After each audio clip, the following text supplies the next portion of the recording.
حضرت بہلول دانا بیٹھے تھے تو ہارون رشید گزر رہا تھا گھوڑے پہ،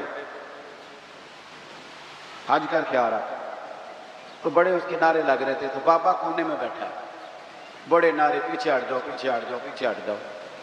اور ہمارے اہل سنت میں تو جس دن آپ نے کہہ دیا نا پیچھے ہٹ جاؤ، یہ تو مطلب ہے ان کسی نہیں ہٹنا۔ اگر آپ کہنا رستہ دے دو تو اس کا ترجمہ یہ ہے کہ اب کسی نے رستہ نہیں دینا، یہ مزاج ہے۔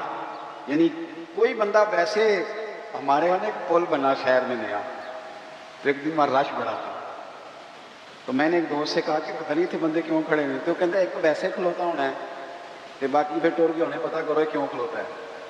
یہ مزاج ہے، اس مزاج کو بدلیں، تھوڑی تحقیق بنائیں اپنے ذہن میں۔ اس طرح سے قومیں کمزور ہو جاتی، آپ قومی ذہن بنائیں، وقت کو ضائع نہیں کریں۔ بہرحال وہ بڑے لوگ تھے، بڑا مجمع تھا، لیکن حضرت بہلول دانا کونے میں بیٹھے تھے۔ ہارون رشید خود چل کے گیا، کہنے لگا بابا کیا دیکھ رہے ہو؟ تو آپ فرمانے لگے دیکھ یہ رہا ہوں کہ تجھ سے پہلے بھی لوگوں نے اپنے بڑے نعرے لگائے، آج انہیں پوچھتا کوئی نہیں۔ دیکھیں نا، میرے جیسے لوگوں کو غلطی لگ جاتی ہے کہ ہمارے بڑے اشتہار چھپتے ہیں، ہمارے لیے بڑے لوگ آتے ہیں، لیکن وہ پہ دس دیا قبراں جنہ تے پھول پے، وہ پائیا ادھروں کوئی نہیں جی آمدہ، ادھروں لکھاں، کہ ہمیں غلطی لگ جاتی، غلط فہمی بن جاتی۔ سنو اور یاد رکھنا، جب کہا نا کہ تیرے جیسے میں نے بڑے دیکھے، بڑے نعرے لگے، پر آج پوچھتا کوئی نہیں، تو ہارون رشید کہنے لگا بابا وقت کا بادشاہ ہے، یہاں ایم این اے کسی سے ذرا تگڑی سلام لے لے تو بندے کہتے ہیں میرے اب سارے کام بن گئے، لیکن توحید اور رسالت والے لوگوں کا مزاج دیکھو کیا ہے۔ کہنے لگا بہلول دانا سے ہارون رشید کہنے لگا بابا جی کوئی حکم ہوا تو بتائیے گا۔ تو جناب بہلول دانا ہنسنے لگا، مسکرانے لگا، کہنے لگا جی میں نے کوئی لطیفہ تو نہیں سنایا، عرض کیا کہ حکم ہو تو بتائیے گا۔ آپ فرمانے لگے یار تو بندہ ہو کے کس طرح کی باتیں کر، جا اپنا کام کر، جا وہ رستہ ہے اپنا رستہ نہ۔ کہنے لگا حضور بتائیں تو صحیح۔ آپ فرمانے لگے سونا ہارون رشید تیرا کیا خیال ہے کہ میرا رب ہارون رشید کو دے گا اور بہلول دانا کو بھول جائے گا؟ یہ تو نے کیسی بات کر دی، یہ تو نے کیا کہا کہ میرے لیے کوئی حکم ہو تو جا اپنا کام کر جا۔ یہی حال جو میرے محبوب کے ماننے والے ان کا ہے۔ دیکھو میں اپنے مدرسے کے طالب علموں سے کہتا رہتا ہوں، لوگوں کے سامنے ہاتھ پھیلاؤ گے تو تمہاری بھوک بڑھے گی۔ لالچی آدمی جو ہوتا ہے اس کی بھوک روز بڑھتی ہے۔ یہ نفس کی بھوک ہے نا، جن لوگوں کو اچھا کھانے کی طلب لگ جاتی ہے، صبح کے ٹائم پائے سے ناشتہ کر کے نا تو ان کا ارادہ ہوتا ہے کہ آج شام کو میں نے برگر کھانا۔ یہ طلب نفس بچہ ہے، جتنی بڑھائیں گے نا یہ بڑھ جائے گی۔ اور اگر آپ کا خیال ہے نا یار کمر سیدھی کرنے کے لیے کھانا ہے، تو پھر اچار، اور اس پہ وہ میری والدہ کہا کرتی تھی، میرے ابا جی ان سے کہتے تھے کہ تو چار پالا ہے تو پڑھولے چ دانے پالا ہے تو گرمیاں پرواہ کوئی نہیں، تو پھر اس میں بندہ سکھی رہتا ہے، پھر قناعت والی زندگی، پھر زندگی حسین ہو جاتی ہے۔ میرے بھائی سمجھ لیں اس کو، اگر آپ کا رب رسول سے رشتہ ہے، میں طالب علموں سے کہتا ہوں خدا را یہ مزاج نہ بنانا 2-4 ہزار دن میں جمع کرنے، آپ کنگال ہو جائیں، آپ کے پاس کچھ نہیں رہے گا، آپ کے اندر جو سینے کی علم کی دولت ہوگی نا، نور ہوگا، وہ بڑا مسئلہ بن جائے گا۔ آپ نے اس کا ریٹ لگا لیا، آپ نے کہہ لیا کہ یہ میرا گلا ہے، میرا شور ہے، میری آواز ہے، یا میرے اندر کوئی سرکار کی محبت ہے، یہ 40,000 ڈیلی کی، پھر آپ کمزور پڑ جائیں۔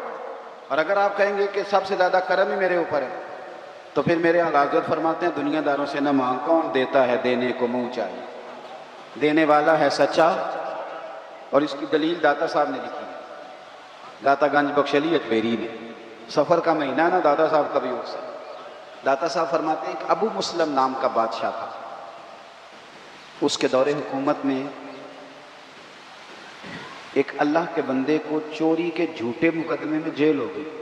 جیلوں میں سارے مجرم نہیں جاتے، حضرت یوسف بھی جیل میں رہے، جیلوں میں سارے مجرم نہیں جاتے، یہ بھی خیال رکھنا۔ اور جھوٹے مقدموں میں جیلیں ہو ہی جاتی ہیں، یہ بھی اللہ والوں کی شان ہے۔ جیل ہو گئی اور چوری کے جھوٹے مقدمے میں ہو گئی۔ ابو مسلم بادشاہ رات کو سویا ہوا تھا، توجہ ہے نا میرے دوستوں، وہ کہتا ہے میں رات کو سویا تھا، میرے وقت دیکھو مجھے خواب میں مدینے والے محبوب کی زیارت نصیب ہوئی، خواب میری وچ آیا ماہی، تو میں وہ گل وچ پا لیا باں. آپ یقین کریں دنیا بڑا کچھ کہتی ہے پر میاں صاحب نے پتہ نہیں یہ بات کہاں بیٹھ کے کی. یہ کیا رنگ تھا، یہ کیا انداز تھا، اس کا درد کیا تھا. چر ہویا نا مینوں ترلے لیندیاں تو کدی موڑ میرے ول واگاں تے خواب میری وچ ایک بار جے آویں میں ساری عمر نہ جاگا. میاں صاحب کہتے ہیں خواب میری وچ آیا ماہی تے میں نہ وہ گل وچ پا لیاں باواں، پھر ڈر دی ماری اکھ بھی نہ کھولاں. یعنی پتہ چل گیا یہ خواب ہے لیکن میں ڈر دی ماری اکھ بھی نہ کھولاں کتے پھر بچھڑ نہ جاواں. آئی رات وصال دے والی تے ربا رات مکن نہ دیوی. کہتے ہیں مجھے نبی کریم کی زیارت ہوئی. بادشاہ کہتا ہے ایک درویش کو اللہ والے کو چوری کے جھوٹے مقدمے میں قید کیا گیا تو حضور کی زیارت ہوئی. تو سرکار میری خواب میں آ کے فرمانے لگے اس بیچارے اللہ کے دوست کو قید کر دیا. حضور یعنی خود نبی پاک. سرکار نے کہا اسے چھوڑو جا کے. تو بادشاہ اتنی تیزی سے دوڑا کہ پیروں میں جوتا کوئی نہیں، سر پہ کپڑا کوئی نہیں. جا کے جیل کا دروازہ کھولا، اس اللہ والے کو رہا کیا. جب وہ جانے لگے نا تو بادشاہ تو ہوتے ہی ہیں، پھر یہ جیل سے بات تو نہیں نہ جاتی کہ میں بادشاہ ہوں. جانے لگے تو آواز دے کہنے لگا بزرگو کوئی حکم ہوا تو بتائیے گا. سنو عقیدہ رسالت کے ماننے والوں، کہنے لگا کوئی حکم ہوا تو بتائیے گا. تو بابا جی رخ پھیر کے کہنے لگے یار تجھے ابھی بھی سمجھ نہیں آئی؟ اور تو ابھی بھی نہیں سمجھا؟ اس نے کہا کیا مطلب؟ کہنے لگا تو ابھی بھی نہیں سمجھا؟ مجھے دشمنوں نہ چھیڑو، میرا ہے کوئی جہاں میں. تو ابھی بھی نہیں سمجھا؟ کا کیا مطلب؟ کہنے لگے جو آدھی رات کو تجھے سوتے کو جگا کے بھیجیں، نہ تو جوتا پہن سکے نہ سر پہ کپڑا لے سکے، جو آدھی رات کو تجھے بھیجتے ہیں مجھے وہ کسی اور کی ضرورت رہنے دیتے ہیں؟ کون دیتا ہے دینے کو منہ چاہیے، دینے والا ہے سچا. اعلیٰ حضرت بریلوی نا تیل لینے گئے دکان پہ، سرسوں کا تیل. پہلے تو یہ دیکھو اتنا بڑا عالم ہے خود تیل لینے چلا گیا. مسجد کا امام اپنے گھر کی سبزی کا تھیلا نہیں اٹھاتا، وہ کہتے میری شان کے خلاف ہے، یعنی میں کیسے اٹھاؤں، یہ کیسے ہو سکتا ہے. خود تیل لینے گئے، دکاندار کو بوتل دی کا تیل سرسوں کے تیل کی بھر دو. اس نے بھر دی. فرمایا کتنے پیسے؟ کہنے لگا ویسے تو 5 آنے کی ہے، آپ ہمارے عالم میں آپ 3 آنے دے دیں، ویسے 5 کی ہے. اعلیٰ حضرت مسکرائے، اعلیٰ تھے نا تو مسکرائے. تو مسکرا کے فرمانے لگے کیا کہا تم نے 2 آنے چھوڑ رہا؟ پر میں رکھ تو 5 پورے ہی، میں اپنا علم 2 آنے کا نہیں بیچا کرتا. کروں مدح اہل دول رضا، پڑے اس بلا میں میری بلا، کیونکہ میں گدا ہوں اپنے کریم کا، میرا دین پارائے نان. تو اچھی طرح سمجھ لیں کہ جب آپ عقیدہ توحید و رسالت والے ہوتے ہیں، جنگ احد کے موقع پہ نا ابو سفیان نے کہا تھا کہ دیکھو ہم نے تمہارے کتنے لوگ قتل کر دیے. تو نبی پاک علیہ السلام نے حضرت عمر سے فرمایا تو جواب دے. مسلمانوں اپنے دلوں میں عقیدہ توحید و رسالت پیدا کرو. آپ یقین کرو ہم کچے ہوتے جا رہے ہیں، کچے، اس لیے پریشان ہیں، ڈپریشن ہے، ٹینشن ہے، اور لوگ بھاگ رہے ہیں. یوں لگتا ہے جیسے یہ سمجھتے ہیں کہ ان کا نصیب کوئی اور لے جائے. یہ ہو سکتا، یہ کیسے ہو سکتا ہے کہ کھاتا تیرا ہو اور لے کوئی اور جائے؟ تجھے اتنی جلدی کاہے کی ہے، اتنی ٹینشن کاہے کی؟ تیرے ذمہ محنت کرنا ہے، نتیجہ تیرے ذمہ، نتیجہ تو میرے رب کریم کے ذمہ. اپنے اندر عقیدہ توحید و رسالت کو مضبوط کریں، مضبوط. نبی پاک علیہ السلام جب ابو سفیان نے کہا نا تمہارے اتنے لوگ قتل ہو گئے، تو حضور نے فرمایا اب عمر اسے جواب دے. جناب عمر فرمانے لگے ابو سفیان سن. اس وقت وہ کلمہ نہیں پڑھتے تھے. فرمایا سن، تم تو کسی مولا کو مانتے نہیں، تو ہمارا تو مولا ہے، ہمارا تو رب ہے. ہمارے جو بچ گئے وہ غازی ہیں، اور جو چلے گئے انہیں میرے رب نے شہادت عطا فرما دیا. ہمارا کوئی نقصان ہے؟ عقیدہ توحید والے لوگ تگڑے، مضبوط. بس بات ختم کرنے لگا ہوں. رومیوں نے نا حضرت عبداللہ بن حذافہ رضی اللہ تعالیٰ عنہ کو قید کر لیا تھا حضرت عمر کے زمانے میں. بڑے دلیر تھے. نوجوانوں ایک بات آپ سے کر دوں، جس آدمی کی نظر میلی ہو یا وہ لقمہ حرام کھانے والا ہو وہ بزدل ہو جاتا ہے. اچھی طرح سمجھ لیں. جو سمجھتے ہیں ہم دلیر بنے، دلیر، ایک انہیں نظر پاک رکھنی چاہیے، دوسرا رزق پاکیزہ کھانا چاہیے. وہ کبھی بھی وہ کمزور نہیں پڑے. یہ بس دل کی تختی پہ لکھ لو. خوددار بنو گے تو تمہاری عزت بڑھ جائے گی، ہاتھ پھیلاؤ گے تو ختم ہو جائے. حضرت عبداللہ ابن حذافہ بڑے دلیر تھے، میدان میں لڑ رہے تھے رومیوں کے خلاف. تو 1000 فوجی تھا اور عبداللہ ابن حذافہ اکیلے تھے. لڑ رہے تھے. چونکہ وہ اقبال نے کہا تھا کہ مومن تو بے تیغ بھی لڑتا ہے سپاہی، اس کے تو ہاتھ میں شہر کوئی نہ ہو تو پھر بھی لڑتا رہتا۔ لڑ رہے تھے، 1000 بندے نے مل کے گرفتار کیا، قابو نہیں آتے۔ میں کہانی نہیں سنا رہا، حضور کے صحابہ کی شان سنا رہا، یعنی 1000 بندے نے۔ ہمارے بچے اللہ خیر فرمائے، انہوں نے موٹر سائیکل ایک ٹائر پہ چلانا سیکھ لیا ہے، باقی کوئی دنیا کا کام وہ باہر جا کے کریں گے، پاکستان میں نہیں کریں گے۔ ہر چوتھے بیٹے سے پوچھو آپ کیا کرتے ہیں، کہتے کاغذ جمع کرائیں باہر جانا۔ تو جب جاؤ گے تو چلے جانا، یہاں تو کچھ کرو، کچھ نہیں ملتا تو ریڑھی لگاؤ، کچھ نہیں ملتا تو کریانہ ڈالو۔ ایک پیشہ دنیا میں برا ہے، وہ ہے ہاتھ پھیلانا، باقی کوئی پیشہ دنیا میں برا۔ حضور نے تو تعریفیں کی ہیں محنت کر کے کمانے والے۔ سنو دوستو، عبداللہ ابن حذافہ جب گرفتار کر لیے گئے تو روم کے بادشاہ نے کہا اسے قتل کر دو، لیکن اس کا وزیر کہنے لگا بندہ بڑا قیمتی ہے، ہم 1000 تھے تو قابو نہیں آ رہا، اسے کسی طریقے سے اپنے لشکر میں شامل کرو۔ اس نے کہا ٹھیک ہے، 2-4 چیزیں ہوتی ہیں جن کی وجہ سے بندے قابو آ جاتے ہیں، وہ پتے پھینکو۔ ٹھیک ہے، جناب عبداللہ ابن حذافہ کو بلا لیا تو بادشاہ کہنے لگا تیری مرضی کے پیسے، معاذ اللہ تو اپنا دین چھوڑ کے ہمارے دین میں آ رہے، ویسے تیری مرضی کے۔ حضرت عبداللہ ابن حذافہ چاروں طرف عیسائی ہیں روم کے، اور آپ جکڑے ہوئے ہیں زنجیروں میں، آپ اس کی بات دیکھیں تو ہنسے، فرمانے لگے یار تو بڑا ہی بیوقوف ہے، کس نے تجھے بادشاہ بنایا؟ میں کیا مطلب؟ آپ فرمانے لگے او خدا کے بندے تو مجھے پیسوں کا لالچ دے رہا ہے، میں نے پیسے کمانے ہوتے تو میں کاروبار کرتا، میں تو تلوار لے کے میدان میں آیا ہوں، مجھے پیسے نہیں چاہیے، نبی کے نام پہ شہادت چاہیے، میں شہید ہونے آیا ہوں تو پیسوں کا لالچ دے رہا ہے، پیسے تو میں کاروبار کرتا۔ اس نے دوسرا پتہ پھینکا، کہنے لگا بادشاہی کے علاوہ، یعنی سب سے بڑا بادشاہ ہوں میں، میرے علاوہ جو تو عہدہ کہے تجھے ملے گا۔ پارٹیاں بدل نہیں جاتے لوگ ایک وزارت کی وجہ سے، 5 سال کسی اور کی تعریفیں، اور چھوٹی سی اشارہ نہیں ہوا تو پھر فوراً سجدہ صاحب کر جاتے، وہ کہتے ہیں مجھے تو پتہ ہی نہیں چلا، کتنے دن پورے 5 سال کوئی پتہ نہیں چلا۔ یہ کمزور قومیں ایسا کرتی ہیں، نظریاتی لوگ اس طرح کے، شرم آتی ہے اس طرح کی باتیں کریں۔ جو نظریاتی لوگ ہوتے ہیں وہ بکھاؤ مال تھوڑا ہوتے ہیں۔ میرے بھائی غور کیجئے گا، کہنے لگا میرے علاوہ جو عہدہ تجھے چاہیے ملے گا۔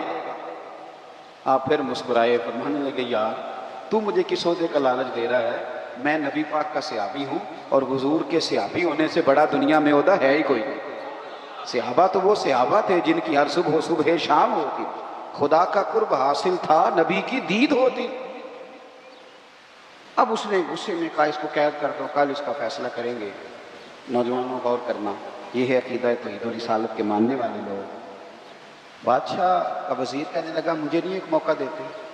اب وہ کیا کہنے لگا میری بیٹی بڑی خوبصورت ہے، میں کیا کروں؟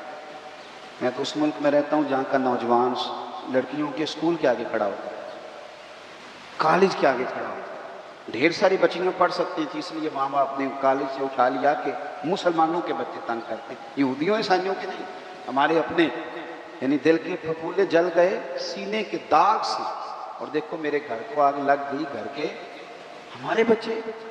اور یاد رکھنا جس کے گھر میں بیٹی ہوتی ہے نا، میں نے اپنے سر پہ کبھی بڑے بال نہیں رکھے، چھوٹے سے بال رکھتا ہوں، میری 7 بہنیں، ایک دن میں سڑک پہ کھڑا تھا، شاید 6ٹھی کلاس میں پڑھتا تھا، تو میں نے بالوں کو بڑی کنگھی کی، جیب میں کنگھی ہوتی ہے، ایک وقت ہوتا ہے نا بندے، میں کنگھی کر رہا تھا تو میرے ابا جی بھینسوں کا چارہ لے کے آ رہے تھے، تو ایک بات انہوں نے مجھے سڑک پہ بلا کے کہی، مجھے کہنے لگے پتر ہے کنگھی شنگھی کر کے نہ نکلے کر، میری یہاں 7 دھیاں نہیں،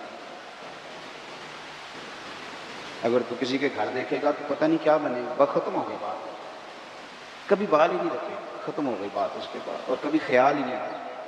یہ آپ اپنا گھر محفوظ کریں گے اگر آپ کسی کے گھر کی حفاظت کریں گے۔ بھائی حضرت عبداللہ ابن حذافہ کے بارے میں وزیر کہنے لگا میری بیٹی بڑی خوبصورت ہے، رات کو سجا سنوار کے بیٹی کمرے میں بھیج دی، لیکن سیدنا عبداللہ بن حذافہ ساری رات نفل پڑھتے رہے۔ ادھر دیکھو میری طرف، یہ کام ناممکن نہیں، تھوڑا مشکل ضرور ہے۔ آپ کے ذہن میں بن جائے نا کہ یہ چیز حرام ہے، یہاں کلک ہو جائے تو اس کے قریب جاتے بندے کو کہہ آتی ہے، لطف نہیں آتا۔ آپ گوشت کھا رہے تھے، 2-3 لقمے کھائے تو بڑا مزہ آیا، تو پھر کسی نے بتا دیا زکوٰۃ کے پیسوں کا ہے، اس کا منہ میں ذائقہ بدل جاتا ہے کہ نہیں؟ چلیں ایک اور مثال دیتا ہوں۔ آپ کھا رہے تھے، بڑا مزہ آ رہا تھا، تو کسی نے کان میں کہہ دیا حرام جانور کا ہے۔ پہلے مزہ آ رہا تھا، لیکن جب اس نے کہا حرام جانور کا ہے تو کیا شروع ہو جاتی ہے، الٹیاں آنے لگتی ہیں۔ کیوں کہ آپ کے ذہن کی یہاں فٹ ہو گیا ہے کہ حرام چیز کھائی جا سکتی۔ تو اگر یہ ذہن بن جائے نا کہ یہ حرام کام ہے عورت کی طرف جانا، تو پھر بھی انشاءاللہ قریب جاتے آپ کو لذت نہیں آئے گی، آپ کو کیا آئے گا کہ یہ میرے لیے جائز ہے، بس یہاں فٹ کرو کہ یہ حلال ہے اور یہ حرام ہے۔ عبداللہ ابن حذافہ رضی اللہ تعالیٰ عنہ کے سامنے بٹھا دیا عورت کو، ساری رات وہ کہتی ہے میں بیٹھی رہی، آپ ساری رات نفل پڑھتے رہے۔ صبح کا وقت ہوا تو وہ بی بی کہنے لگی تو بندہ ہے کہ جن ہے، انسان ہے کہ فرشتہ ہے، میں ساری رات بیٹھی رہی تو نے دیکھا نہیں؟ آپ فرمانے لگے نظر جھکا، میرے ساتھ بات نہ کر۔ کہا تو نے دیکھا کیوں نہیں؟ کہنے لگے کیسے دیکھوں، میں مدینے والے رسول کا ماننے والا ہوں۔ صبح دروازے پہ دستک ہوئی، وزیر نے دروازہ کھولا تو بیٹی سے کہنے لگا بیٹی کیا بنا؟ تو کہنے لگی پیچھے ہٹ، تو نامحرم ہے، میں تو مدینے والے کی غلام بن گئی ہوں۔ اس نے کہا کس طرح؟ کہنے لگی جس کے غلاموں کی یہ شان ہے، آقا کا کیا درجہ ہوگا؟ پھر بادشاہ نے بلایا، کڑھائی میں تیل گرم کیا، کہنے لگا انہیں جلا دو۔ جب کڑھائی میں پھینکا جا رہا تھا تو آپ رونے لگے۔ تو بادشاہ پوچھتا ہے ڈر گئے ہو؟ تو ماننے لگے ڈر نہیں گیا، سوچ رہا ہوں ایک جان ہے، کاش میری ہزاروں ہوتی۔ وہ کچا رنگ للاری والا جیڑا چڑھدا تے لیندا رہندا، اے عشق تیرے دا رنگ محمد چڑھ جائے پھر نہیں لیندا۔ حضرت عبداللہ ابن حذافہ رضی اللہ تعالیٰ عنہ کی یہ بات سنی تو بادشاہ کہنے لگا ایک شرط پہ چھوڑتا ہوں، میرا نہیں دل کرتا کہ تیرے جیسے بندے مارے جائیں۔ تو میں شرط کیا ہے؟ کہنے لگا چل یار کچھ نہ کر، نہ تو نے پیسے لیے، نہ عہدہ لیا، نہ عورت کے چکر میں آیا، نہ موت سے ڈرا، اس طرح کر میرے ماتھے پہ ایک بوسہ ہی دے سکتے، میں کبھی کہہ سکوں۔ آپ فرمانے لگے چلو یہ بات قابل قبول ہے، یہ کر لیتے ہیں۔ عقیدہ توحید و رسالت آپ کو جوان کرے گا، آپ کو تگڑا کرے گا۔ آپ تو ہر وقت کے مومن ہیں، مومن کی تو سانسیں بھی چلیں اس کے رستے میں، خالص اس کی رضا میں، تو اس پر بھی اللہ اجر عطا کرے۔ تو اپنے آپ کو مضبوط کریں، اپنے عقیدے کو، افکار کو مضبوط کریں۔ جب یہ مضبوط ہو جائے گا تو زندگی آسان ہو جائے گا، آپ کا اٹھنا بیٹھنا چلنا آسان ہو جائے گا۔ آج صبح کچھ دوست مجھ سے ٹائم لینے آ گئے، تو قاری صاحب گئے ہیں، میں نے مسجد بھی وہاں رکھی ہوئی ہے جہاں آگے بس پہلیاں ہی پہلیاں، سادہ سا کام رکھا، چھوٹا سا نظام رکھا۔ تو مجھے کہنے لگے جلسے سے پیسے کتنے لیندے ہو؟ میں کہ ساڈی مسیت مدرسہ تے ساڈا ہولیہ ویکھ کے تمہیں لگدا ہے اسی پیسے لیندے ہوواਂگے؟ کرما لیا پیسے لیندے ہوندے تے کدھر ڈیفینس وچ ہوندے۔ یہ آپ ہماری بات کو سمجھ، سانو تخت ہزارے دی لوڑ کی ہے، نالے کی لگے شہر بغول دے نال، اور سجنا اسی اپنی بال کے سیکنے ہیں، ہاتھ نہیں پھیلاتے کسی کے آگے، تو غلط جگہ پہ آیا، اسی اپنی بال کے سیکنے ہیں۔ ہم بڑے پکے لوگ، پکے۔ مہربانی کرے جی اللہ آپ کو تشریف رکھے، پیسے کے خلاف تقریر کر رہے ہیں تسی لے کے آ گئے، میری بات پہ توجہ کریں کہ عرض کر رہا ہوں، اللہ آپ کو جزائے خیر دے، غور فرمائیں۔ لیکن نا میرے لیے بڑا مشکل ہو جائے، میری بڑی تکلیف ہے، میرے یہ ٹانگوں میں زخم ہے، میں چل ہی نہ سکوں، اور اگر بندے نے پیسے طے کیے ہوں تو پھر تو وہ ٹینشن میں رہتا ہے، وہ تو بڑا پریشان رہتا ہے کہ دیہڑی تھوڑی لگی، پھر وہ ڈھونڈتا ہے کہ کوئی دیگر تو بعد بھی مل جانا نا فیصلہ آباد تو 10 بھی رلدا۔ لیکن اگر آپ کا ارادہ ہو نا، وہ یار سن تو معمولی آدمی نہیں، تو مدینے والے محبوب کے دین کا نمائندہ بنا ہوا ہے، تو پھر جو چسکا ہے نا وہ بھی بڑا ہی شاندار ہے۔ پھر وہ خواجہ صاحب کہتے ہیں کوٹ مٹھن سے کہ میں اپنی حیاتی تو قربان تھی ماں، اور دیکھو میری محمد پکیندے گزر گئی، دیکھو میں کتنا خوش بخت ہوں۔ اور بریلی کے امام فرمانے لگے فرشتے بھی کرتے ہیں تعظیم میری، فدا ہو کہ ان پر یہ عزت ملی ہے۔ سنیں اور یاد رکھیں، فرمایا محبوب ہم نے آپ کو حاضر و ناظر بنایا ہے، خوشخبری دینے والا بنایا ہے، اور ڈر سنانے والا بنایا ہے۔ آپ شاہد بھی ہیں، مبشر بھی ہیں، اور نذیر بھی ہیں، لیکن ان ساری شانوں کے ساتھ محبوب پتہ کریں گے کیا؟ وداعیا الی اللہ، ہم نے آپ کو اللہ کی طرف دعوت دینے والا بنایا، وداعیا الی اللہ باذنہ وسراجا منیرا، اور آپ چمکتے ہوئے آفتاب ہیں، کس برکت سے؟ اللہ کے دیے ہوئے اذن کی برکت سے۔ توحید اسلام کا بنیادی عقیدہ ہے، اور حضور کیا ہیں؟ داعی الی اللہ، اللہ کی طرف دعوت دینے والے۔ ہمارے ہاں اب یہ ہوا ہے، پاکستان ہے ایک جمہوری ملک، تو جو جمہوری ملک ہوتے ہیں ان کے اندر ہر بندے کو بولنے کی اجازت ہوتی ہے،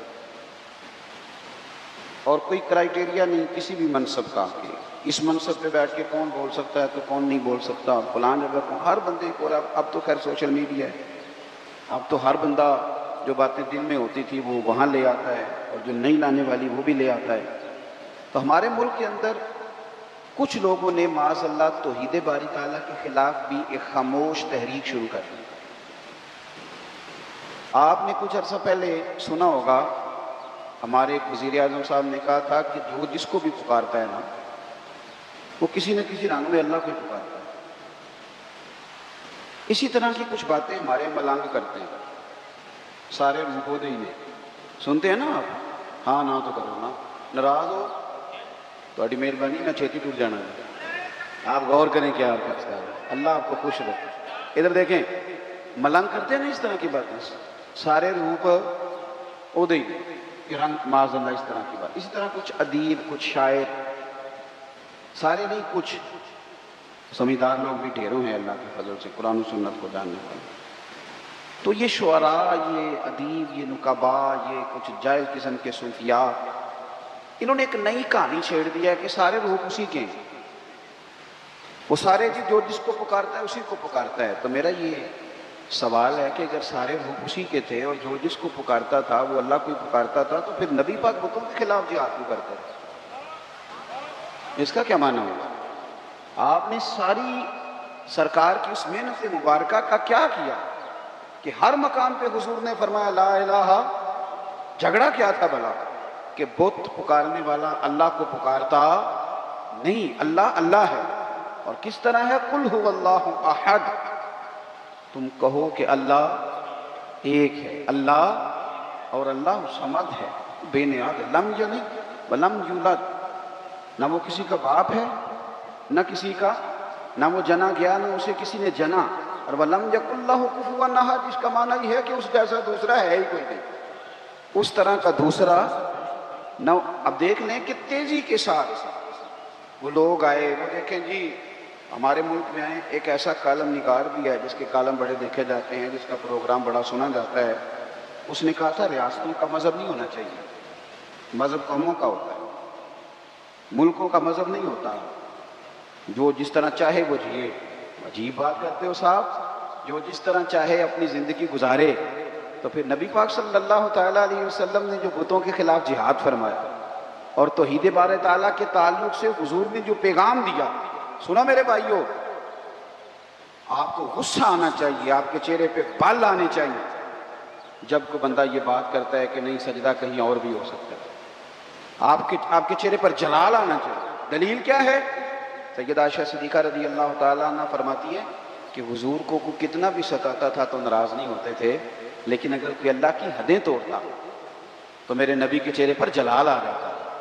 محنت کے ساتھ حضور نے توحید لوگوں کے دلوں میں اتاری، محنت کے ساتھ، جد و جہد کے ساتھ۔ یہ لا الہ الا اللہ کا پیغام لے کے میرے نبی پاک منڈیوں میں گئے، حضور نے دروازوں پہ دستک دے دے کے لوگوں کو کہا کہ اللہ کے سوا کوئی عبادت کے لائق اتنی بڑی۔ اعلیٰ حضرت بریلوی رحمۃ اللہ تعالیٰ علیہ سے کسی نے سجدہ تعظیمی کے بارے میں پوچھا، سجدہ عبادت کے بارے میں نہیں، شرک سجدہ تعظیمی ہے، سجدہ عبادت ہے، سجدہ تعظیمی شرک وہ حرام ہے۔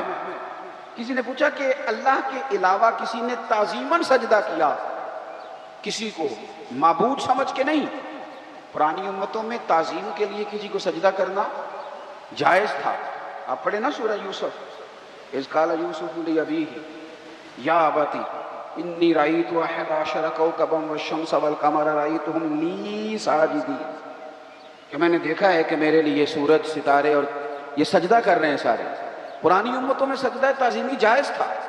اعلیٰ حضرت سے کسی نے پوچھا کہ اب کوئی صرف تعظیم کے لیے سجدہ کرے، تو آپ فرمانے لگے سجدہ تعظیم حرام ہے، حرام ہے، حرام ہے، اور چوتھا جملہ فرمانے لگے اشد حرام ہے، حرام ہے، حرام ہے، اور بول کے بتائیے آپ کو اس ملنگ پہ غصہ کیوں نہیں آتا جو کسی دربار پہ سجدہ کر رہا ہے؟ شدید غصہ آنا چاہیے، شدید، چہرے پہ بال آئیں، باڈی لینگویج بتائے کہ ہمیں اچھا نہیں لگا۔ سجدہ صرف اللہ، میرے نبی پاک صلی اللہ تعالیٰ علیہ وسلم نے توحید باری تعالیٰ کا پرچار کیا، توحید کی دعوت دی، شان نبی پاک اپنی دکھاتے تھے، معجزے حضور اپنے دکھاتے تھے، چاند حضور نہیں توڑا، ڈوبے ہوئے سورج کو نبی پاک نہیں موڑا، لیکن جب کسی نے پوچھا یہ سارا کچھ کیا ہے تو محبوب فرمانے لگے جو اس رب کی شان ہے جس نے مجھے رسول بنا کے بھیجا ہے۔ حضور نے توحید باری تعالیٰ کے درس دیے، توحید باری تعالیٰ، توحید کا عقیدہ تو آپ کو مضبوط کر دے گا، یہ تو آپ کو تگڑا کر دے گا۔ دیکھیں نا، جس نے ایک اللہ کو مانا وہ تو ویسے جگہ جگہ جانے سے بچ گیا۔ جس نے ایک اللہ کو مانا، میرے پاس ایک ہی سجدہ تھا، نہ یہاں کیا نہ وہاں کیا، تھا ایک تو دو جگہ ہو ہی نہیں سکتا تھا۔ دوسری بات یہ کہ اس نے مان لیا کہ میرا اللہ ہی با اختیار ہے، وہ اپنے نبیوں ولیوں کو اختیار دیتا ہے، لیکن اللہ کے اذن کے بغیر کچھ ہو سکتا؟ پھر وہ سمجھ گیا کہ مجھے بھروسہ بھی اپنے اللہ پہ کرنا ہے، پھر وہ سمجھ گیا کہ مجھے ڈرنا بھی اپنے اللہ سے ہی ہے۔ جب توحید مان گیا تو سمجھ گیا وہ نعمت دے تو شکر کرنا ہے، آزمائش ڈالے تو۔ میرے نبی پاک علیہ السلام نے فرمایا، مسلم شریف کی حدیث ہے، حضور فرمانے لگے مومن کا معاملہ بھی بڑا ہی عجیب ہے، اس کے ہر کام میں خیر ہی خیر ہے۔ حضور فرماتے ہیں اللہ اس کو نعمت دے تو شکر کر کے اجر لے لیتا ہے، اور رب آزمائش ڈالے تو میرا مومن صبر کر کے اجر لے لیتا ہے۔ اجر ہی اجر ہے، اس کا کسی جگہ نقصان ہے، کیونکہ اللہ کا ماننے والا ہے، کیونکہ ایک توحید باری تعالیٰ آپ کو مضبوط کرتی ہے۔ توحید آپ کو، دیکھو یہاں نا بہت سارے بندے سینہ تان کے چلتے ہیں، پنجابی میں کہتے ہیں سینہ چوڑا کر کے، تگڑے ہو کے چلتے ہیں۔ بھئی کیا ہوا؟ کہتے ہیں آج کل ہماری پارٹی کی حکومت ہے۔ حالانکہ یہ الیکشن سے پہلے زیادہ جذباتی ہوتے ہیں، الیکشن کے بعد آہستہ آہستہ ٹھیک ہو جاتے ہیں، کیونکہ ہماری قوم جو ہے بڑی سمجھدار ہے۔ ایک دفعہ بندہ بس گھر آتا ہے کہ چودھری میری مدد کر، تو چودھری نے تو رب دے ہوئے کام ہے، چودھری پھر اپنی بیٹھ کے دفتر کھول لیندہ ہے، کرسیاں بھی داریاں لا لیندہ ہے کرائے دیاں، تے چودھری جلیبیاں بھی بوئے کے کٹان لگ پیندا ہے۔ تو وہ کہتا ہے جنہیں انہوں ووٹ دیتا انہیں مینوں دیتا، تو جنہیں انہوں ووٹ نہ دیتا میری اتنا ناراضگی ہے۔ اور الیکشن کے 6 ماہ بعد چودھری صاحب سے پوچھیں کہ چودھری صاحب آپ کیا حال ہے؟ کہتے ہیں بندہ ٹھیک نہیں نکلے۔ بس یہ بات یاد رکھیں کہ جس پارٹی کی حکومت ہو وہ بڑا سینہ چوڑا کر کے چلتے ہیں۔ تو مجھے بتائیے جو رب رسول کے ماننے والے، جن کی حکومتیں کبھی بدلتی، عقیدہ آپ کو مضبوط کرے گا، عقیدہ توحید آپ کو، عقیدہ توحید و رسالت آپ کو۔ جب آپ یہ پاکستان میں اب ٹینشن کے مریض، ڈپریشن کے 65% ہیں، 65% مریض ہیں ڈپریشن۔ کیوں؟ یہ جتنے لوگ ہیں میری اس بات کی خاص توجہ کریں، ہمارے اندر نا ایک انجانا خوف بیٹھتا جا رہا ہے آہستہ آہستہ، پتہ نہیں کیا ہو جائے گا، پتہ نہیں کیا بنے گا۔ یہ جو کرونا کی وبا آئی اس کی وجہ سے دنیا میں جو مرض سب سے زیادہ پھیلا وہ ڈپریشن کا ہے۔ اور پھر آپ یہ بھی دیکھ لیں کہ جو مریض کرونا سے ٹھیک ہو جاتے تھے، ڈاکٹر کہتے تھے وہ ذہنی مریض بن جاتے ہیں، کیونکہ ان کو چھوت بنا دیا جاتا تھا، کوئی قریب نہیں جاتا تھا، پتہ نہیں یہ کیا بن گئے۔ تو وہ ٹھیک ہونے کے باوجود بھی وہ تکلیف میں تھے۔ یہ ڈپریشن کس بندے کو ہوتا ہے، انجانا خوف کسے ہوتا ہے میرے بھائی؟ اس بندے کو ہوتا ہے جس کا عقیدہ توحید کمزور ہوتا ہے، جس کا عقیدہ توحید تگڑا ہوتا ہے نا، تگڑا، اس بندے کو یہ چیزیں، اس کا تو اللہ اس کے ساتھ ہے، اس کا تو رب اس کے ساتھ ہے، وہ بندہ مضبوط ہوتا ہے۔ آپ دیکھیں نبی پاک صلی اللہ تعالیٰ علیہ وسلم حضرت ابو بکر صدیق کے ساتھ غار ثور میں پہنچ گئے۔ اب جن لوگوں نے غار ثور دیکھی ہے ان کو پتہ ہے کہ اس طرف نشان ہے بڑا، اور اس طرف ایک بڑا سوراخ ہے، وہاں اگر کوئی بندہ کھڑا ہو جائے نا تو بالکل اس طرح ہے کہ وہ اگر جھکے گا نا تو سارا کچھ دیکھ لے گا غار کے اندر کیا ہے، یعنی ایک دیوار کا فاصلہ ہے۔ کافر وہاں تک آ گئے، گرفتار کرنے آ گئے، اندر اللہ کے رسول ہیں جناب صدیق اکبر۔ حضرت صدیق اکبر پریشان ہو گئے، خوف میں آ گئے، غم میں۔ غم کس کا تھا؟ کہ میرے نبی کو کوئی تکلیف نہ پہنچے، اپنا نہیں۔ اب آپ ذرا عقیدہ توحید دیکھیے گا میری سرکار کا۔ جناب صدیق اکبر فرماتے ہیں کہ غار کے دروازے پر آ گئے کافر، یعنی ادھر دیکھو میرے بھائی، بالکل بیماری، مصیبت، پریشانی، موت دروازے پہ بھی اگر آ جائے تو ہم نے کرنا کیا؟ بالکل دروازے پہ آ جائے تو کیا کرنا ہے؟ حضرت ابو بکر صدیق کہتے ہیں بالکل آ گئے، ایک دیوار کا فاصلہ تھا، کافر آ گئے۔ میں نے عرض کی سونیا یہ آ گئے، یعنی یہ کھڑے ہیں، آ گئے۔ حضور اگر انہوں نے ذرا سا جھک کے دیکھا تو ہمیں دیکھ لیں گے، کہتے ہیں میں ڈر رہا تھا پر مدینے والے رسول مسکرا رہے تھے. آپ سمجھے میری بات؟ وہ مسکرا رہے تھے اور مسکرا کے فرمانے لگے لا تحزن، غم نہ کر. دلیل دی نبی پاک نے. ابو بکر غم حضور کیوں نہ کروں؟ فرمایا اس لیے نہ کر کہ ان اللہ معنا، ہم کو اکیلے نہیں، ہمارا رب ہمارے ساتھ ہے. جن کے ساتھ رب ہو ان کا دشمن دروازے پہ بھی آئے تو ان کا بگاڑ کچھ نہیں سکتا. جن کے ساتھ رب ہو، اٹھ باندھ کمر کیوں ڈرتا ہے؟ پھر دیکھ خدا کیا کرتا ہے. یہ ہمارے نوجوان بڑے کچے پکے، بڑے کچے پکے، یہ تو سارے ڈھونڈ رہے ہیں. یہ تو منتیں کر رہے ہیں امریکہ والے ماموں کہ تو کسی طریقے مہربان ہو جا.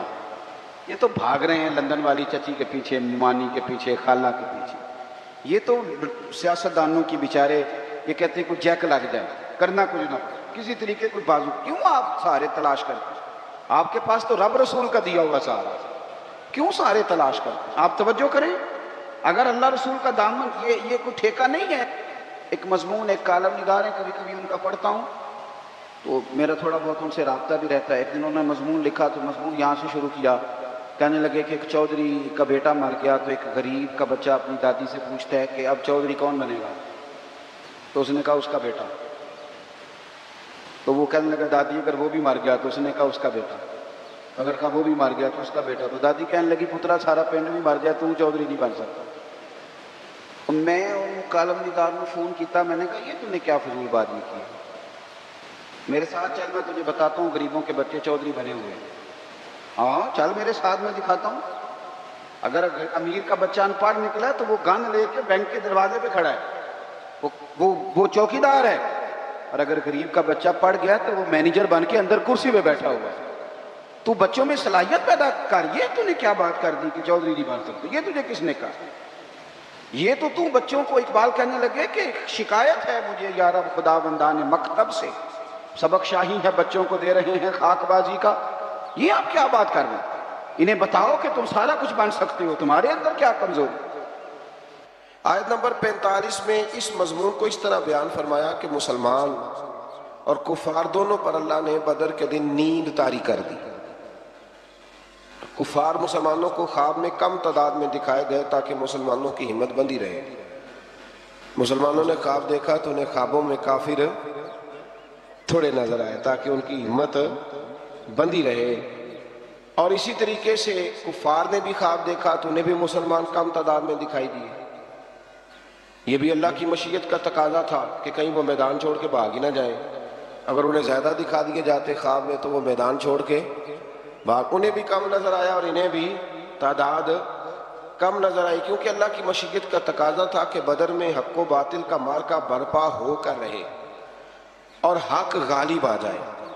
مزید بتایا کہ جنگ میں کفار کے مقابل ثابت قدم رہو اور اللہ کا ذکر کرتے رہو اور آپس میں جھگڑا نہ کرو ورنہ تم بزدل ہو جاؤ.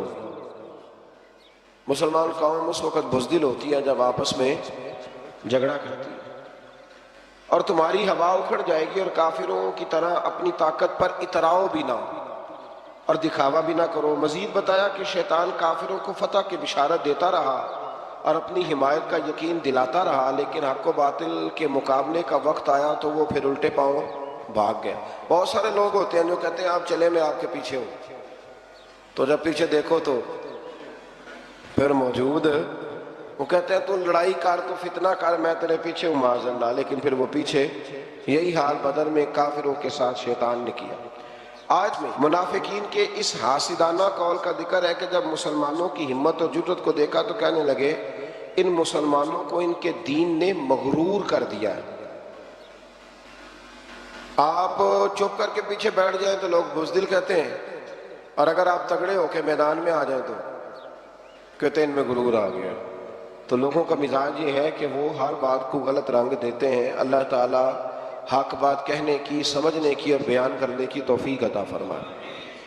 آیت نمبر 53 میں اللہ نے ایک قانون قدرت بیان کیا. آیت نمبر 53، نوجوان ذرا زیادہ غور کریں. یہ سورہ انفال کی آیت نمبر 53 ہے، 53. آیت نمبر 53 میں ارشاد فرمایا کہ اللہ کبھی بھی اس قوم کی حالت نہیں بدلتا جو اپنی حالت خود بدلنے پر توجہ نہیں دیتی. اٹھ باندھ کمر کیوں ڈرتا ہے؟ پھر دیکھ خدا کیا کرتا ہے۔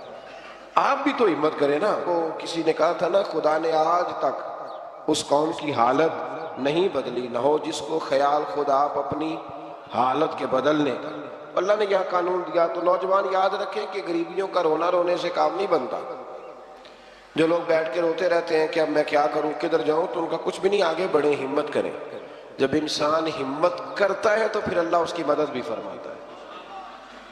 آیت نمبر 54 میں بتایا کہ آل فرعون اور پچھلی امتیں آیات الہی جھٹلانے کے جرم میں ہلاک کی گئیں۔ آیت نمبر 56 سے 58 میں یہودی قبائل کی عہد شکنی یعنی وعدہ توڑنے اور دوبارہ ان کی طرف سے خیانت کی صورت میں صلح کے معاہدے کو ختم کرنے کا ذکر ہے۔ بار بار وہ وعدے توڑتے تو پھر ایک وقت ایسا بھی آیا کہ حضور نے بھی ان کے ساتھ سارے معاہدے ختم کر دیا۔ آیت نمبر 60 میں فرمایا کہ دشمن کے مقابلے میں پوری طاقت، قوت اور اسباب کے ساتھ تیار ہو، ہمیشہ تیار رہو، ہائی الرٹ رہو ہمیشہ دشمن کے مقابلے میں۔ ہم بھی ہائی الرٹ ہوتے ہیں جب تھوڑے سے حالات خراب ہوتے ہیں، اس کے بعد پھر بات بھول۔ فرمایا ہمیشہ کافر کے مقابلے میں تیاری کر کے رکھو، اس کے ذریعے تم اللہ کے دشمنوں اور اپنے دشمنوں کو ڈرا سکو گے۔ آگے چل کے یہ بتایا کہ اگر دشمن صلح پہ آمادہ ہو تو تم بھی صلح کے لیے آمادہ ہو جاؤ۔ سبحان اللہ۔ یعنی اسلام صرف فتنے کی، فساد کا، کسی قسم کے فتنے اور فساد کا درس نہیں دیتا۔ اگر وہ مقابلے میں آئیں گے تو قوت کٹھی کر کے مقابلہ کریں گے، اور اگر وہ صلح کریں گے تو مسلمان بھی صلح ہی کریں گے۔ اور اللہ پر توکل کرو، اگر ان کی نیت دھوکہ دینے کی ہو تو پھر تمہارے لیے اللہ ہی کافی ہے۔ یعنی اگر وہ صلح کے ارادے سے نہ آئیں بلکہ دھوکے کے ارادے سے آئیں تو پھر بھی تمہاری چونکہ نیت ٹھیک ہے تو اللہ تمہاری مدد فرمائے گا۔ آیت نمبر 63 میں اللہ تعالیٰ نے بتایا ہے کہ اللہ نے اپنے کرم سے تمہارے دلوں کو جوڑ دیا، اور اگر تم زمین کے سارے خزانے بھی خرچ کر دو تو یہ باہمی الفت جو تمہارے اندر پیدا نہ ہوتی۔ اور فرمایا نبی آپ کو اللہ کافی ہے، اور آپ کے فرما بردار مومنوں کی جماعت بھی آپ کو۔ یہ قرآن مجید کی آیت نمبر 64 ہے، اس کو ذرا پڑھیے گا۔ یہ لوگ جو جنہوں نے لکھا ہوتا ہے کہ صرف اللہ ہی کافی ہے، لکھا ہوتا ہے نا میرے لیے، یعنی ٹیوٹے میں بیٹھ کے سفر کر رہے ہیں، ہائیس میں بیٹھے ہوئے لکھا کہ اللہ ہی، بھئی اللہ ہی کافی ہے، لیکن اس کا مطلب یہ نہیں کہ باقی کسی اور کی، جن کو اللہ نے پیدا فرمایا، جنہیں اللہ نے قوتیں دیں۔ یہ آیت دیکھیے، ارشاد فرمایا یا ایھا النبی حسبک اللہ، اے نبی آپ کے لیے اللہ کافی ہے، اور ساتھ فوراً ہی آگے بیان فرمایا فوراً وَمَنِ اتَّبَعَكَ مِنَ الْمُؤْمِنِينَ، اور جو آپ کی اتباع کرنے والے مومن ہیں وہ بھی آپ کے لیے کافی، مومن بھی اور اللہ بھی۔ تو جب اللہ نے ساتھ مومنوں کا ذکر فرمایا، اور یہ نازل کب ہوئی؟ جب حضرت عمر فاروق نے کلمہ پڑھا، اس وقت یہ نازل ہوئی، کہا محبوب اللہ بھی کافی ہے، اور یہ تیرے غلاموں کی جو 40 کی تعداد بن گئی، اب انشاءاللہ ہر میدان میں کامیابیاں مسلمانوں کے حصے میں آئیں۔ اسی طرح سے آیت نمبر 65 میں نبی کریم صلی اللہ علیہ وسلم کو حکم ہوا کہ مومنوں کو جہاد پر ابھاریے، تیار کیجیے۔ اللہ تعالیٰ 10 گنا تعداد پر مشتمل کافروں پر فتح عطا فرمائے گا۔ پھر بعد میں جب مسلمانوں میں کمزوری آئی تو فرمایا اللہ تمہیں دشمنوں کی دگنی تعداد پر فتح فرمائے گا۔ آیت نمبر 72 میں بتایا کہ جان و مال سے اللہ کی راہ میں جہاد کرنے والے مومنین، مہاجرین اور انصار صحابہ کرام ایک دوسرے کے دوست ہیں۔ جہاد کرنے والے جانوں اور مالوں سے یہ ایک دوسرے کے دوست ہیں، اور یہی سچے اور پکے مومن ہیں، اور ان کے لیے مغفرت ہے اور عزت والی روزی ہے۔ اسی طرح کفار بھی ایک دوسرے کے دوست ہیں۔ ہجرت سے پہلے اور بعد کے مسلمان ہونے والوں کے حقوق اور درجات میں فرق کا باوجود جنہوں نے پہلے کلمہ پڑھا ان کا درجہ اونچا ہے، اور جنہوں نے بعد میں پڑھا ان کا درجہ اونچا ہے، لیکن اس کے باوجود اللہ تبارک و تعالیٰ نے سب کے ساتھ خیر کا وعدہ فرمایا ہے۔ اس سے آگے سورہ توبہ کا آغاز ہوتا ہے۔ سورہ توبہ قرآن مجید کی وہ سورہ مبارکہ ہے جس کے آغاز میں بسم اللہ شریف نہیں ہے۔ اس کی کئی وجوہات مفسرین کرام نے بیان فرمائی ہے۔ ایک وجہ تو یہ بیان کی گئی ہے کہ اس میں تسلسل ہے سورہ انفال کے مضامین کا، وہی مضامین چونکہ چلے آ رہے تھے اس لیے اس کے اندر اس کو بیان نہیں کیا گیا۔ اور ایک بات یہ ہے کہ اس کے شروع میں اللہ تعالیٰ نے کافر اور مشرک سے اپنی برات کا اعلان فرمایا، کیونکہ بات جلال کی ہو رہی تھی اس لیے بسم اللہ شریف کو شامل نہیں کیا گیا۔ اس سورت کی پہلی آیت میں مشرکین عرب سے برات کا اعلان کرتے ہوئے انہیں مسلمانوں سے فیصلہ کن جنگ کرنے یا اسلام قبول کرنے کے لیے 4 مہینوں کا ٹائم دیا گیا، فیصلہ کر لو ان 4 مہینوں میں۔ اور یہ بھی فرمایا گیا کہ جن کفار کے ساتھ مسلمانوں کا پہلے سے کوئی معاہدہ ہے اور انہوں نے مسلمانوں کے خلاف کسی دشمن کی مدد بھی نہیں کی تو مقررہ مدت تک مسلمان یک طرفہ طور پر معاہدے کو نہ توڑیں۔ پھر فرمایا 4 مہینے کا ٹائم گزرنے کے بعد مسلمان مشرکین عرب کے خلاف لاہ عمل کریں گے، انہیں پکڑیں گے، ان پر حملہ کریں گے اور ان کا مکمل محاصرہ کریں گے، اور جہاں بھی ملیں گے انہیں کافر کردار تک پہنچایا جائے گا۔ یہ بہت بعد میں جا کے فیصلہ ہوگا، ورنہ تو اسلام نے ہمیشہ ان لوگوں سے درگزر ہی کی بات کی۔ آیت نمبر 6 میں فرمایا اگر کوئی مشرک قرآن کے پیغام کو سمجھنے کے لیے اور حق کی تلاش میں آپ کے پاس آئے تو اے محبوب علیہ السلام اسے آپ موقع عطا فرمائیں، اسے ٹائم دیں، اس کی حفاظت فرمائیں۔ آیت نمبر 8 سے 10 تک میں بتایا گیا کہ کفار مسلمانوں کے ساتھ منافقانہ رویہ اختیار کرتے ہیں، اور ان کی اخلاقی حالت یہ ہے کہ وہ مسلمانوں پر خدا نخواستہ غالب آئے تو اپنی قرابت داری کا بھی لحاظ نہ کریں گے، وہ نہیں لحاظ کریں گے۔ حالانکہ میرے نبی پاک علیہ السلام نے تو فرمایا جو حملہ نہ کرے ہم اس پر بھی حملہ نہیں کریں گے، تو فرمایا وہ نہیں اس بات کا خیال کریں گے۔ مزید بتایا کہ ان کفار میں سے جو توبہ کر کے ایمان لے آئیں اور ان کے تقاضوں پہ کاربند رہیں پھر وہ مسلمانوں کے دینی بھائی ہیں، یعنی ان کے لیے ماضی کی نفرتوں کو دل سے نکال دیا جائے۔ آیت نمبر 12 میں بتایا کہ جو کفار عہد کر کے وعدہ کر کے اپنی قسموں کو توڑ دیں تو پھر وہ کسی اور رعایت کے مستحق نہیں ہے، وہ پہلے بھی رسول اللہ صلی اللہ علیہ وسلم کے ساتھ اس طرح کے وعدہ خلافیاں کر چکے ہیں۔ آیت نمبر 16 میں بتایا کہ مسلمانوں پر آزمائشیں آئیں گی تاکہ سچے مومنوں کا کردار کھول کے سامنے آ جائے۔ آیت نمبر 17 اور 18 میں بتایا کہ کافروں کا شعار مسجد بنانا نہیں، یہ تو ان لوگوں کا کام ہے جو اللہ پر اور قیامت کے دن پر ایمان لائیں اور نماز قائم کریں اور زکوٰۃ دیں اور اللہ کے سوا کسی سے نہ ڈریں۔ آیت نمبر 19 میں فرمایا کہ حاجیوں کو پانی پلانا اور مسجد حرام کی تعمیر اگرچہ اچھے کام ہے، لیکن اللہ تعالیٰ اور یوم آخرت پر ایمان اور اللہ کے رستے میں جہاد کے برابر یہ کام ہو سکتے نہیں۔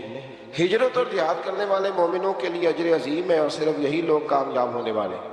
آیت نمبر 23 میں اللہ تبارک و تعالیٰ نے یہ حکم دیا کہ تمہارے باپ دادا اور بھائیوں میں سے جو کفر کو ایمان پر ترجیح دیں ان سے تعلق توڑ لو، اور کافروں سے دوستی کرنے والا ظالم ہے۔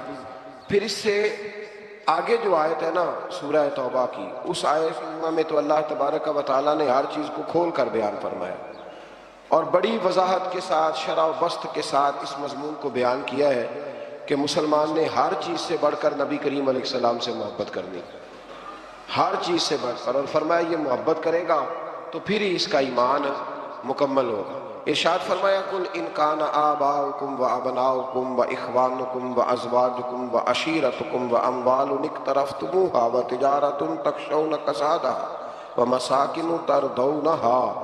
دیکھیں کس ترتیب سے اللہ تعالیٰ نے ان ساری چیزوں کو بیان فرمایا۔ فرمایا محبوب ان سے فرما دیں اگر تمہارے باپ اور تمہارے بیٹے اور تمہارے بھائی اور تمہاری بیویاں اور تمہارا کنبہ اور تمہارا وہ مال جو تم نے کمایا ہے، ایک مال وہ ہوتا ہے جو بندے نے کمایا نہیں ہوتا پر ہوتا اس کے پاس ہے، اس سے زیادہ پیار نہیں ہوتا، تو یہاں فرمایا وہ مال جو تم نے کمایا ہے اور وہ کاروبار جس کے نقصان سے تم ڈرتے ہو اور وہ مکانات جنہیں تم پسند کرتے ہو۔ پھر سنیں فرمایا تمہارے باپ، تمہارے بیٹے، تمہارے بھائی، تمہارا خاندان، تمہاری بیویاں، تمہارا کنبہ، وہ مال جو تم نے کمایا، وہ تجارت جس کے نقصان سے تم ڈرتے ہو، وہ مکان جنہیں تم بڑا پسند کرتے ہو۔ فرمایا احب الیکم من اللہ و رسولی، اگر یہ ساری چیزیں تمہیں اللہ اور اس کے رسول سے زیادہ پیاری ہیں، و جہاد فی سبیلہ، اور ان کے رستے میں جہاد کرنے سے زیادہ پیاری ہو، فتربصوا، پھر انتظار کرو، حتی یأتی اللہ بامرہ، یہاں تک کہ پھر اللہ اپنا وعدہ لے آئے، پھر اللہ اپنا عذاب لے آئے، پھر تم پر عذاب آئے گا۔ واللہ لا یہدی القوم الفاسقین، اور اللہ نافرمانوں کی قوم کو ہدایت نہیں دیتا۔ ہم لوگ نا بڑی جلدی محبت رسول کا دعویٰ کر دیتے پر اللہ نے گن کے چیزیں بتائی ہیں۔ فرمایا باپ کو سامنے رکھو، پھر میرے نبی کی ذات کو سامنے رکھو، پھر دیکھو تمہیں پیارا کون ہے۔ بیٹے کو سامنے رکھو اور پھر میرے نبی کریم علیہ السلام کو سامنے رکھو، پھر دیکھو کہ تمہیں پیارا کون ہے۔ تم سامنے رکھو اپنے مال کو، جائیداد کو، اور پھر حضور کی ذات کی طرف توجہ کرو، پھر بتاؤ کہ ان میں سے پیارا۔ حضرت عمر نے یہ سارے تجربے کیے، آ کے عرض کی یا رسول اللہ میں نے ہر چیز سامنے رکھ کے تجزیہ کیا، آپ مجھے زیادہ پیارے ہیں، لیکن یا رسول اللہ مجھے جان آپ سے بھی زیادہ پیاری ہے، جان مجھے آپ سے زیادہ پیاری ہے۔ تو حضور نے ان کے سینے پہ ہاتھ مارا، فرمایا عمر ابھی تیرا ایمان مکمل نہیں ہوا۔ جناب عمر فوراً بولے، عرض کی حضور میں اعلان کرتا ہوں کہ مجھے آپ جان سے بھی زیادہ پیارے ہیں۔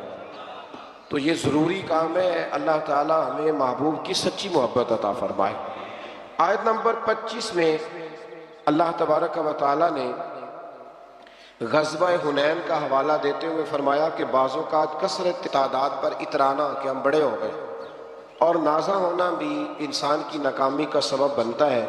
یہی مسلمانوں کے ساتھ غزوہ حنین میں ہوا، اور پھر اللہ تعالیٰ نے اپنے رسول اور مومنوں پر قلبی سکون نازل کیا اور غیبی لشکروں سے ان کی مدد فرمائی۔ 9 ہجری کو یوم الحج کے عرفات میں اعلان ہوا کہ اس سال کے بعد مشرک حدود حرم میں داخل نہیں ہو سکتا، پہلے وہاں داخل ہونے کی اجازت تھی، اور فرمایا کہ تنگ دستی کی فکر نہ کرو، اللہ اپنے فضل سے تم لوگوں کو غنی کر دے گا۔ آیت نمبر 29 میں اہل کتاب کو جزیہ دینے کا حکم دیا اور فرمایا کہ نہ دینے کی صورت میں جنگ کے لیے تیار رہنا۔ آیت نمبر 30 میں بتایا کہ یہود نے عزیر کو اللہ کا بیٹا کہا اور عیسائیوں نے حضرت عیسیٰ کو اللہ کا بیٹا کہا، مگر یہ سب ان کی خود ساختہ باتیں ہیں، ان پر اللہ کی مار ہے۔ مزید فرمایا کہ یہ جو عیسائی ہیں نا، انہوں نے اپنے علماء اور اپنے راہبوں کو خدا ہی بنا لیا۔ یہ اللہ کہہ رہا ہے کہ انہوں نے انہیں اپنا خدا ہی بنا لیا ہے، اور مسیح ابن مریم کو بھی، حالانکہ انہیں اللہ وحدہ لا شریک کی عبادت کا حکم دیا گیا تھا۔ آگے چل کے فرمایا کہ منکر اپنی پھونکوں سے اللہ کے نور کو بجھانا چاہتے ہیں، مگر اللہ ان کی خواہش کے برعکس اس نور کو مکمل فرمائے گا۔ اور فرمایا اللہ نے اپنے رسول کو ہدایت اور دین حق کے ساتھ بھیجا ہے تاکہ اللہ اپنے اس دین کو ہر دین پر غلبہ عطا فرما دے۔ آیت نمبر 34 سے علماء اور مشائخ یہود کے باطل طریقوں سے لوگوں کا مال کھانے اور اللہ کے رستے سے روکنے کا بیان ہے، اور فرمایا کہ سونا اور چاندی یعنی دنیاوی دولت کے ڈھیر ذخیرہ کرنے والے اور راہ خدا میں خرچ نہ کرنے والوں کے لیے دردناک عذاب کی وعید ہے۔ اور پھر بتایا کہ قیامت کے دن ان کے اپنے جمع کیے ہوئے مال کو نار جہنم میں تپا کر، انہی کے مال کو دوزخ کی آگ میں تپا کر ان کی پیشانیوں، پہلوؤں اور پیٹھوں کو داغا جائے گا انہی کے مال سے، اور کہا جائے گا کہ اپنے ہی جمع کیے ہوئے مال کا مزہ چکھو۔ علماء اور مشائخ اہل یہود کے اس طرح کرتے تھے کہ مال بٹورنے کے لیے حق کو چھپاتے تھے۔ اللہ ماشاءاللہ آج بھی کئی جگہوں پہ ایسا ہوتا ہے کہ سرکاری مولوی بن جاتے ہیں اور گورنمنٹ کو مولوی مل جاتے ہیں جو ہر آنے والے حکمران کو امیر المومنین کہتے ہیں، ہر آنے والے حکمران، اور اس کے ہر ناجائز کام پر اپنی مہر لگا کے اسے جائز قرار دیتے ہیں۔ اللہ تبارک و تعالیٰ اپنی رحمت سے حق پر ہی قائم فرمائے اور حق پر ہی اللہ موت عطا فرمائے۔ آیت نمبر 36 میں بتایا کہ ابتدا سے لے کر اللہ کی کتاب تقدیر میں مہینوں کی تعداد 12 ہے۔ پہلے دن سے ہی مہینے کتنے ہیں؟ ان میں 4 مہینے ذی-قعدہ، ذی الحجہ، محرم اور رجب، یہ حرمت والے مہینے۔ ان مہینوں میں جنگ کو ممنوع قرار دیا گیا۔ کفار جب ان مہینوں میں جنگ کرنا چاہتے تھے تو ان کی ترتیب میں رد و بدل کر دیتے تھے۔ اللہ تعالیٰ نے فرمایا کہ مہینوں کو مؤخر کرنا کفر میں زیادتی ہے۔ یہ 4 حرمت والے مہینے، معنی کیا ہے کہ ان میں جنگ نہیں کی جائے گی۔ آیت نمبر 38 اور 39 میں فرمایا کہ جب جہاد کے لیے نفیر عام ہو جائے تو سستی نہ کرنا چاہیے، اور جو ایسا کرے گا اس کے لیے عذاب علیم ہے۔ اور تم یہ مت سمجھنا کہ جہاد کا فریضہ صرف تم پر موقوف ہے، تم نہیں کرو گے تو اللہ تمہاری جگہ کسی اور قوم کو لائے گا اور تم کو اس سے بالکل نقصان نہیں پہنچا سکتے۔ آیت نمبر 40 میں سفر ہجرت کے موقع پر غار ثور میں حضرت ابوبکر صدیق رضی اللہ تعالیٰ عنہ کی رفاقت خاص کو ایک شان امتیازی کے ساتھ بتایا، اور اس آیت میں 6 مختلف انداز میں سیدنا صدیق اکبر کا ذکر ہوا ہے۔ آیت نمبر 40 اذ یقول لصاحبہ لا تحزن ان اللہ معنا، جب محبوب نے اپنے صحابی سے کہا، جب قرآن مجید نے حضرت ابو بکر کو حضور کا صحابی کہا تو اب جو ان کے صحابی ہونے کا انکار کرتا ہے وہ قرآن کی آیت کا انکار کرتا ہے۔ تو 6 انداز میں حضرت صدیق اکبر کا ذکر کیا، پھر فرمایا کہ اللہ تعالیٰ کلمہ کفر کو پست اور اللہ کا دین ہی سر بلند آئے گا۔ آگے فرمایا جب جہاد کے لیے عام لام بندی کا صف بندی کا حکم ہو جائے تو پھر جس حال میں بھی ہو تمام وسائل کے ساتھ جہاد میں شریک ہو جاؤ۔ پھر فرمایا کہ منافقین قسمیں کھا کھا کر اور طرح طرح کے بہانے بنا کر جہاد سے بچنے کی کوشش کرتے ہیں، جبکہ سچے مومن دل و جان سے جہاد کے لیے نکل کھڑے ہوتے ہیں۔ مزید فرمایا کہ جہاد سے اعراض برتنا یعنی پہلو تہی کرنا، منہ پھیرنا، یہ وہی لوگ ہیں جن کا اللہ اور قیامت پر ایمان نہیں اور جن کے دلوں میں شک کی بیماری ہے۔ اور فرمایا ایسی تشکیک کے مارے جنگ میں شامل ہو بھی جائیں تو فساد کا باعث ہی بنتے ہیں، ہو بھی جائیں تو پھر بھی یہ کچھ لوگ نکلتے ہیں نا تو نکلتے کہتے ہیں مشکل کام نہیں یہ ہو سکتا، یعنی ساتھ ایک دوسرے کو بھی وہ کمزور کرتے ہیں۔ فرمایا یہ آ بھی گئے تو پھر بھی یہ نقصان ہی کریں گے۔ اور مجاہدین کی صفوں میں فتنے اور سازشیں کرتے ہیں، اور یہ لوگ پہلے بھی ایسا کرتے رہے ہیں۔ منافقین کا شعار یہ ہے، طریقہ یہ ہے کہ جب مسلمانوں کو کوئی بھلائی پہنچے تو اس پر کڑتے ہیں، اور اگر مسلمانوں کو تکلیف پہنچے تو خوشی سے کہتے ہیں کہ ہمیں تو یہ نتیجہ پہلے سے پتا تھا۔ اللہ اکبر، اس لیے ہم نے احتیاط سے کام لیا، سوائے اس کے جو اللہ نے ہمارے لیے مقدر کر دی ہے، اور فتح ہو یا شہادت دونوں صورتوں میں ہم ہی کامیاب ہوں گے۔ منافقین کی ایک روش یہ بھی بتائی گئی کہ وہ نماز خوش دلی سے نہیں پڑھتے، منافق نماز خوش دلی سے بلکہ تنگ ہو کے نماز پڑھتے ہیں۔ اور فرمایا کہ مجبوراً وہ اللہ کے راستے میں خرچ کرتے ہیں۔ اللہ تعالیٰ نے فرمایا یہ منافقین اللہ کی قسمیں کھا کھا کے کہتے ہیں کہ وہ آپ میں سے ہی ہیں، حالانکہ وہ مسلمانوں میں سے نہیں ہیں، لیکن وہ جان و مال کے خوف کے باعث مسلمانوں کے ساتھ مل کر رہنا چاہتے ہیں۔ آیت نمبر 61 میں فرمایا کہ بعض منافقین اللہ کے نبی کو ایذا پہنچاتے ہیں، تکلیف دیتے ہیں، اور کہتے ہیں کہ وہ کانوں کے کچے ہیں معاذ اللہ، جبکہ نبی پاک صلی اللہ علیہ وسلم کا تمام لوگوں کی بات سننا مومنین کے لیے باعث رحمت۔ حضور صلی اللہ علیہ وسلم ہر ایک کی بات سنتے، اور نبی پاک کا ہر ایک کی بات سننا مومنوں کے لیے باعث رحمت ہے۔ اور جو لوگ رسول اللہ صلی اللہ علیہ وسلم کو ایذا پہنچاتے ہیں ان کے لیے دردناک عذاب ہے۔ اور فرمایا منافق جھوٹی قسمیں کھا کے مسلمانوں کو راضی کرنے کا یقین دلاتے ہیں، اگر وہ سچے مومن ہوتے تو اللہ اور اس کے رسول اس کا زیادہ حقدار تھا کہ انہیں راضی کیا جاتا۔ یہ مومنوں کو اپنے حق میں راضی کرتے ہیں پر اللہ رسول کو راضی، حالانکہ اللہ رسول کا زیادہ حق تھا کہ انہیں راضی کیا جاتا۔ منافقین کا شعار یہ بھی ہے کہ وہ مسلمانوں کا مذاق اڑاتے ہیں، اگر ان سے اس کے بارے میں پوچھا جائے تو کہتے ہیں ہم تو محض خوش طبی کر رہے تھے اور دل لگی کرتے ہیں، تو کیا اللہ اور اس کی آیات اور اس کے رسول کا مذاق اڑاتے ہیں؟ آیت نمبر 67 میں اللہ تعالیٰ نے فرمایا منافق مرد اور عورتیں ایک دوسرے کے مشابہ ہیں، ایک جیسے ہیں، اور برائی کا حکم دیتے ہیں اور نیکی سے منع کرتے ہیں اور خیر کے کاموں سے اپنا ہاتھ روکتے ہیں۔ انہوں نے اللہ کو بھلا دیا ہے تو اللہ نے بھی ان کو نظر انداز کر دیا۔ آگے چل کے فرمایا مومن مرد اور عورتیں ایک دوسرے کے مددگار ہیں، وہ نیکی کا حکم دیتے ہیں اور برائی سے منع کرتے ہیں، نماز قائم کرتے ہیں، زکوٰۃ دیتے ہیں، اللہ اور اس کے رسول صلی اللہ علیہ وسلم کا حکم مانتے ہیں۔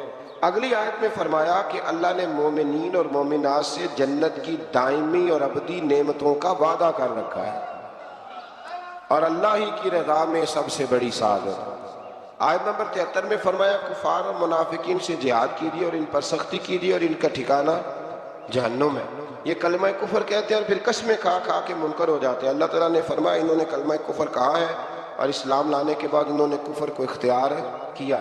آیت نمبر 75 میں فرمایا کہ بعض منافق وہ ہیں جو اللہ سے عہد کرتے ہیں کہ اگر اللہ انہیں اپنے فضل سے ہمیں عطا کیا تو ہم ضرور صدقہ کریں گے اور نیکوکاروں میں سے ہو جائیں گے، بس جب اللہ نے اپنے فضل سے انہیں مال عطا کیا تو انہوں نے بخل بھی کیا اور اپنے وعدے سے بھی پھر گئے، روح گردانی بھی۔ بہت سارے لوگ وعدے کرتے ہیں نا اللہ دے گا تو پھر اس کے راستے میں پھر جب اللہ دیتا ہے تو ان کے خرچے بڑھ جاتے ہیں، پھر کہتے ہیں گزارا نہیں ہوتا، پھر نیا ان کا پروگرام سامنے آ جاتا ہے۔ آیت نمبر 78 میں اللہ تعالیٰ نے متنبع فرمایا کہ اللہ دلوں کے رازوں سرگوشیوں کو بھی جانتا ہے، وہ غیبی باتوں کو بہت زیادہ جاننے والا ہے۔ آیت نمبر 79 میں منافقین کا ایک طریقہ یہ بھی بتایا کہ نادار مومنین جب اپنی محنت کی کمائی سے تھوڑا سا مال صدقہ کرتے ہیں تو منافق ان پر تان کرتے ہیں معاذ اللہ، اور ان کا مذاق اڑاتے ہیں تو اللہ تعالیٰ ان کو ان کے مذاق کی سزا دے گا۔ اللہ تعالیٰ نے اپنے نبی پاک علیہ السلام سے فرمایا یہ منافق آپ کے گستاخ ہیں، آپ کا ان کے لیے استغفار کرنا یا نہ کرنا برابر ہے۔ اگر آپ ان کے لیے 70 بار بھی استغفار کریں گے تو اللہ ان کو ہرگز معاف، کیونکہ یہ محبوب آپ کے گستاخ ہیں، یہ آپ کے گستاخ ہیں۔ آپ ان کے لیے 70 بار بھی استغفار کریں تو کہ یہ بے ایمان آپ کے بے ادب ہے تو اللہ انہیں معافی دیکھ لیں۔ حضور کے بے ادب کے لیے کوئی معافی۔ منافقین کی اس بری خصلت کا ذکر ہے کہ خود تو جہاد نہیں کرتے اور گھروں میں بیٹھے ہیں، ساتھ مسلمانوں کو گرمی کا ڈراوا دے کر انہیں بھی جہاد سے منع کرتے ہیں۔ اللہ نے فرمایا جہنم کی آگ اس سے زیادہ گرم ہے اگر وہ سمجھتے۔